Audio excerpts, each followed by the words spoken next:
C'était son grand retour, hein, vous l'avez remarqué, hein, il était en retour. Hein. Santa Maria de las Pacotillas, je pense que la parole est à vous désormais. C'est un moment difficile car je suis la femme de l'émission. Oui, c'est vrai. Hola, niños míos, c'est à Santa Maria de las Pacotillas, chroniqueuse imberbe, mais néanmoins piquante.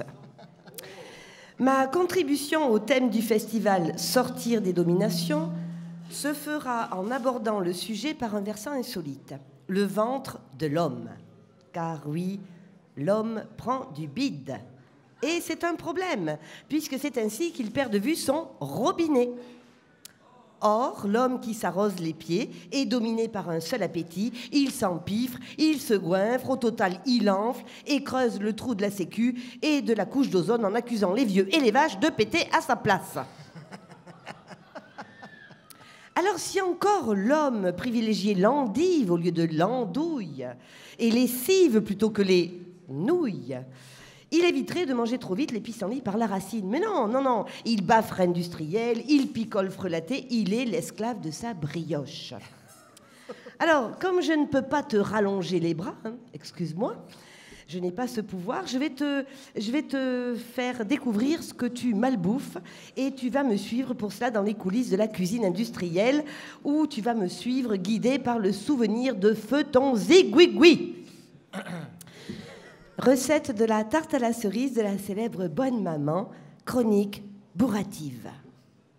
En cuisine, le choix des ingrédients est primordial. Une bonne tarte, c'est d'abord un bon blé. Tu le choisiras enrobé de fongicides et traité par 6 pesticides. Tu ajouteras de l'engrais et des hormones pour lui raccourcir la tige.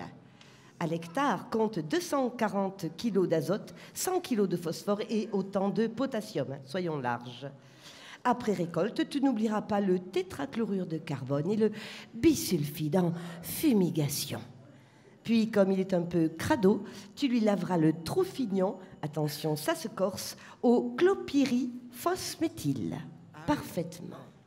On a donc de la farine, mais ça ne vaut pas tripette, la farine sans le chlorure de nitrosyle, l'acide ascorbique, la farine de fève, le gluten et l'amylase. Sois un peu lucide pour une fois. Quant à la poudre levante, c'est l'indispensable silicate de potassium avec une huile de vidange, si tu en as, mais toujours traitée contre le rancissement avec de l'hydroxytoluène de butyle, par exemple. Et n'oublie pas la lécithine sans émulsifiant, ta tarte, elle va partir en sucette. Alors maintenant, on va toucher le fond pour y mettre de la crème. Il te faut des œufs, du lait, de l'huile, ça ne paraît pas compliqué, et pourtant, pas n'importe lesquels.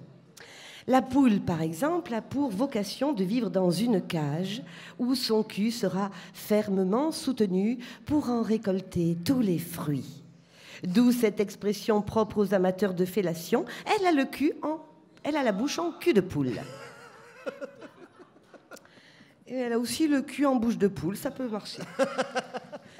Autrefois, la poule mangeait des restes et des vers de terre. Désormais, elle s'enfile des granulés composés d'antioxydants, E300 à E311, d'arômes, d'alginate de calcium, d'acide formique, de lignosulfate et d'un colorant, le capsanthéine. Car oui, la poule est hermétique comme un Tupperware, mais elle est aussi pâle comme un lavabo. Tu rajouteras une louche de glutamate de sodium, sinon elle boude sa mangeoire. Et puis, en option, tu peux toujours peindre ses œufs avec un agent de surface comme l'acide cholique et retirer le sucre des blancs avec une enzyme. Voilà. Alors, bon, on a la farine, on a les œufs, mais une tarte, ça se mérite. Alors, on passe à autre chose. Les produits laitiers sont nos amis pour la vie. Produits laitiers sont nos amis pour la vie. Le bon lait vient encore du pis. Mais ce scandale ne saurait durer. La vache est répugnante, elle broute dans les prés, elle bouse dans les tables. Il faut toujours la protéger au flavophospholylpol F712 ou au pire avec du monensin sodium F714. 2 antibiotiques à l'IVG spontané. Il ne faut pas hésiter à lui bourrer les mamelles d'antioxydants, d'émulsifiants, de conservateurs composés et d'azote chimique, n'est-ce pas? Ça, c'est un bon lait. C'est les produits laitiers sont nos amis pour la vie. Et puis, on va soigner ton cholestérol avec de l'huile. Et elle sera extraite à l'acétone, raffinée à l'acide sulfurique, lavée à chaud, neutralisée à la lessive de soude, où la vilaine est agressive, décolorée au bioxyde de chlore ou au bichromate de potassium, désodorisée à 160 degrés avec du chlorure de zinc, car, comme tes dessous de bras, l'huile sent, c'est son calvaire. La voici toute pâle, on se demande bien pourquoi. Tu la poudreras donc à la curcumine juste avant de la stabiliser à l'acide alginique. Le sieur au fourneau, le peuple est sur le pot. C'est joli, ça. Vous avez encore faim? Parce que serait une tarte à la cerise sans les cerises? 10 à 40 traitements aux pesticides sur l'arbre feront l'affaire. Juste après cueillette, décolore à l'anhydride sulfureux et recolore de façon uniforme à l'acide carminique. Parce qu'au naturel, la cerise est un petit peu palote après la cuisson. Bon. Tu la plonges dans une saumure au sulfate d'ammonium et tu la conserves, comme tout le monde, hein, dans le sorbate de potassium, le E202, que tu trouveras dans toutes les bonnes pharmacies. Dieu, dont nous avons déjà parlé plusieurs fois ce soir, Dieu a fait la cerise moins sucrée que la fraise Tagada. C'est un des mystères de la création. Pour y remédier, tu enduis ta cerise d'un sucre de betterave obtenu par défécation à la chaux. Alors ne me demande pas qui défèque, je ne suis pas une spécialiste. Ton sucre sera ensuite décoloré au sulfoxylate de sodium. Je me demande si c'est pas quand même une recette de shampoing là que je suis en train de te donner. Et puis pour finir, tu raffineras ton sucre au norite et à l'alcool isoprolipique. Alors, à ce stade, par une réaction chimique mal maîtrisée, la cerise, c'est comme l'homme. Si tu la tires par la queue, elle se vide. Il va pourtant falloir l'aromatiser avec des ingrédients aussi subtils que le généraniol, l'essence artificielle de cannelle et celle de lie de vin.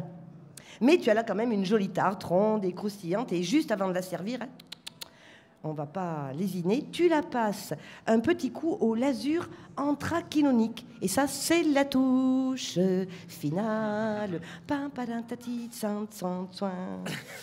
Bon, enfin, s'il suffisait de cueillir des cerises pour les manger, ben ça se saurait. Hein.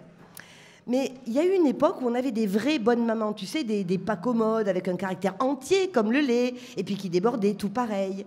Eh bien moi, je crois que je sais ce qu'elle te dirait, cette bonne maman, si elle était encore au fourneau. Elle te dirait, petit, viens là.